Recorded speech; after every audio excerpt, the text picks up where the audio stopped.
আজ ছিল basic to advance makeup master ক্লাসের প্রথম দিন। তো আমি মনে করি যে কোনো শুভ কাজের জন্য লাল পাড় সাদা শাড়িটা খুবই ভালো। তার জন্য আমি আমার স্টুডেন্টদেরকে লাল পাড় সাদা শাড়ি প্রথম দিনটার জন্য পরে আসতে বলেছিলাম। তো ওরা ওই মতোই সবাই লাল পাড় সাদা শাড়ি পরে যথাসময়ে স্টুডিওতে চলে এসেছিল। তো তারপরে আমি ওদেরকে একটু ফুল আর চন্দন সিঁদুর দিয়ে ওদের মঙ্গল কামনায় ওদেরকে বরণ করে নিয়েছিলাম।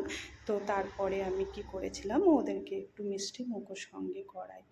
আর আমার একজন স্টুডেন্টের ছোট বাচ্চা, খুবই ছোট সে। তো সে খুবই অসুস্থ ছিল। অসুস্থ থাকার জন্য এতটাই অসুস্থ ছিল যে সে হসপিটালে ভর্তি ছিল টানা 7 দিন ধরে। তার জন্য ও আসতেও পারেনি। এই জন্য ক্লাসটাও আমাকে একটু দেরিতে শুরু করতে হয়েছে ওর জন্য, কারণ ও বলছিল দিদি একটু ক্লাসটা দেরি করে শুরু করে। আমি বলছি ঠিক আছে।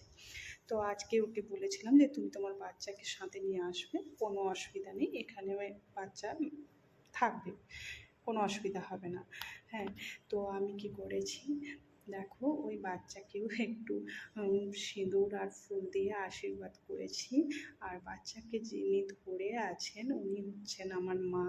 মা হচ্ছেন আমার এই প্রফেশনে চলার পথে প্রতি পদক্ষেপে মা আমাকে সব দিক থেকে সব রকমভাবে সাপোর্ট করেন।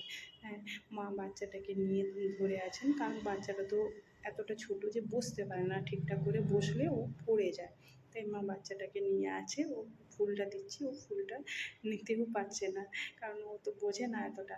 হ্যাঁ, তারপরে আমি এই সমস্ত কাজ করার পরে সবাই আমরা একটু আনন্দ করে নিয়ে তারপরে ক্লাস শুরুর দিকে যাই। তো তোমাদের এটা কেমন লাগলো আমার চিন্তাভাবনাটা তোমরা একটু জানাবে।